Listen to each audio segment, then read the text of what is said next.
selamat sore semuanya. Terima kasih atas waktu dan kesempatan yang diberikan kelompok kami, yaitu kelompok 5, akan mempresentasikan hasil tugas kami tentang material polimer sintesis membran untuk aplikasi direct methanol fuel cell. Yang pertama, latar belakang. Pasokan energi menjadi kebutuhan masyarakat yang mendesak saat ini, dan jumlah bahan bakar diesel semakin menurun, dan masalah global akibat pencemaran menjadi dampaknya bagi manusia. Direct methanol fuel cell merupakan salah satu bentuk sel bahan bakar yang dikembangkan sebagai energi alternatif, dan salah satu komponen penting dalam DMFC adalah membran. Yang berikut sifat membran polimer. Yang pertama itu stabilitas panas rendah, yang kedua ketahanan terhadap senyawa kimia kurang baik, yang ketiga distribusi ukuran pori kurang tajam, yang keempat flux per menit rendah, yang kelima kekuatan mekanik rendah, yang keenam sulit dibersihkan dan perlu dikembangkan material yang baik. Baik, yang berikut saya akan menjelaskan tentang perbandingan nilai berdasarkan aspek yang ditinjau dari material polimer yang digunakan. Yang pertama, jenis membran yang digunakan adalah CHS membranes. Aspek yang ditinjau, yang pertama stabilitas thermal, nilainya rendah. Water uptake nilainya tinggi, permeabilitas metanol nilainya 3,92 kali 10 pangkat min 6 cm2 per sekon. Membran resistensnya 205,7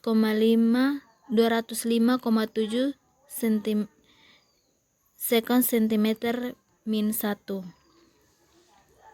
Yang kedua, Silica immobilized phosphotungstic acid, polyvinyl alcohol atau SiPWA PVA PTFE. Aspek yang ditinjau, yang pertama stabilitas thermal, nilainya stabil sampai 180 derajat Celcius. Kapasitas penukar ion 2,38 mili-ekuivalen per gram. Water uptake 21,7%, konduktivitas pertukaran proton 41,2 ms cm min 1, permeabilitas metanol 3,2 kali 10 pangkat min 7 cm2 per sekon. Yang ketiga, alginat karangenan. Aspek yang ditinjau, yang pertama stabilitas thermal, nilainya min 50 derajat Celcius sampai dengan 500 derajat Celcius. Kapasitas penukar ion 5,54 kali 10 pangkat min 6 cm2 per sekon. Konduktivitas membran 3,16 kali 10 pangkat min 2 sekon cm min 1. Permeabilitas metanol 4,89 kali 10 pangkat min 6 cm2 per sekon. Yang keempat, jenis membran yang digunakan adalah kitosan sulfonat polyanilin silika. Aspek yang ditinjau, stabilitas oksidatif nilainya stabil. Kapasitas penukar ion 0,96 plus minus 0,02 milimol min 1. Konduktivitas proton 8,38 kali 10 pangkat min 3 sekon cm min 1. Permeabilitas metanolnya tinggi. Yang kelima, polyvinyl alkohol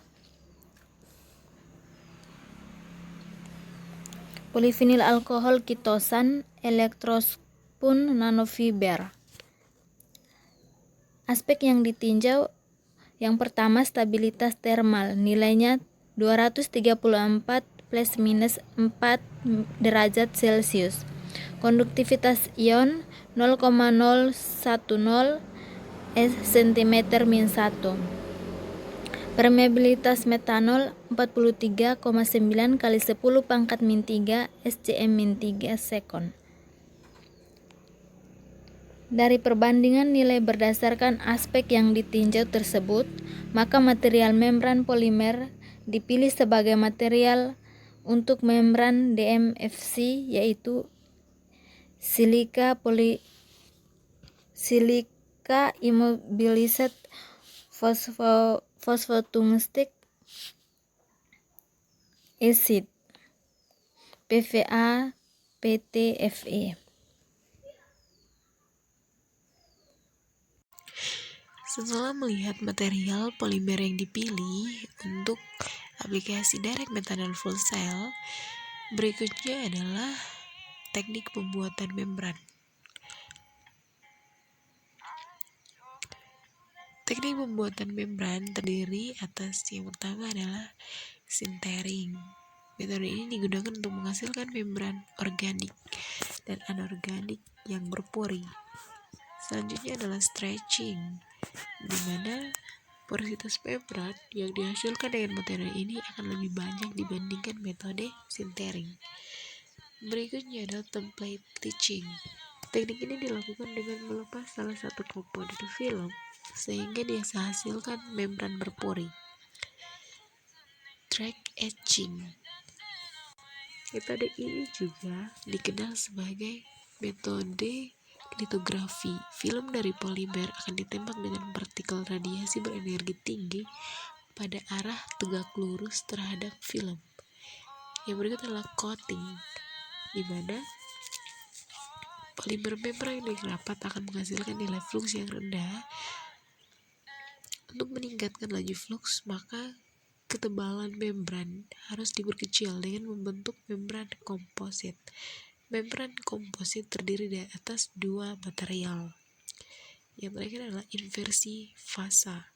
Inversi fasa adalah proses transformasi polimer dari fasa cair ke fasa padat.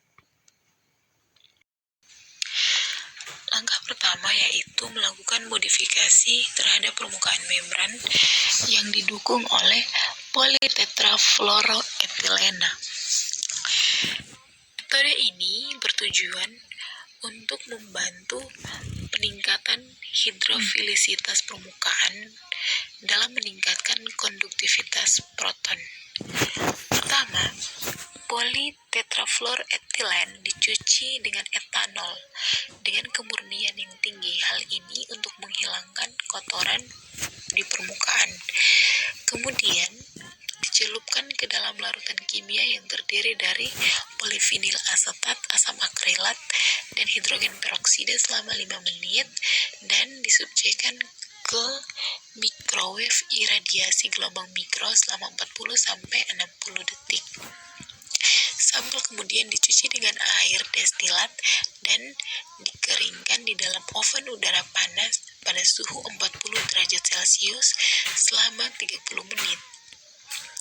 Sampel akhirnya dianalisis hidrofilisitasnya menggunakan penganalisis sudut kontak atau contact angle analyzer. Selanjutnya adalah mensintesis silika immobilized PWA polivinil asetat. Mensintesis silika yang dimobilisasi oleh PWA dan polivinil asetat. Yang pertama adalah TEOS yang tidak stabil akan digunakan sebagai prekursor silika dan dihidrolisis menggunakan katalis asam. Kemudian PWA akan ditambahkan ke dalam silanol atau kelompok fungsional dalam kimia silika yang terkait dengan gugus fungsi yang hidrofilik untuk diimobilisasi. Kemudian sampel yang dihasilkan akan dicampur dengan larutan polivinil asetat yang memiliki konsentrasi yang rendah Kemudian sampel yang tersedia diaduk selama 1 jam pada suhu kamar. Di dalam proses ini, PWA yang dimobilisasi akan diselingi dengan rantai polivinil asetat, di mana perincian jejaring struktural di dalam prosesnya itu ditunjukkan pada gambar di bawah ini, di mana molaritas teos, PWA, dan polivinil asetat yang bervariasi di dalam 20 mili air suling. Komposisi ini disetel dengan baik sesuai dengan konduktivitas proton yang dioptimalkan dan permeabilitas metanol.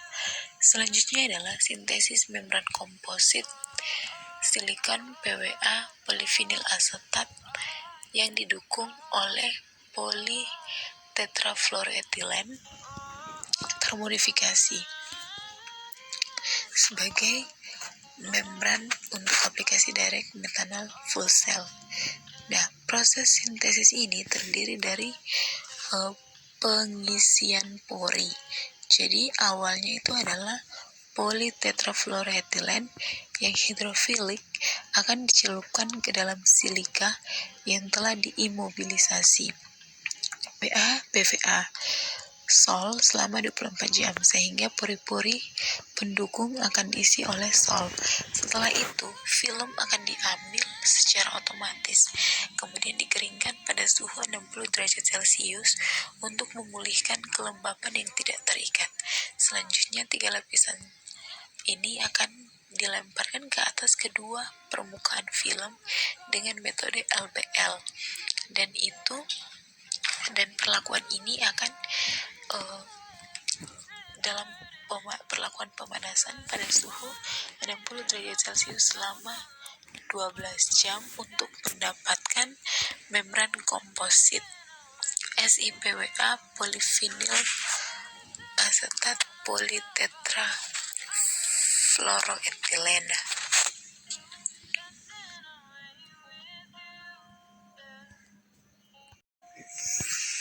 Berikutnya adalah karakterisasi membran.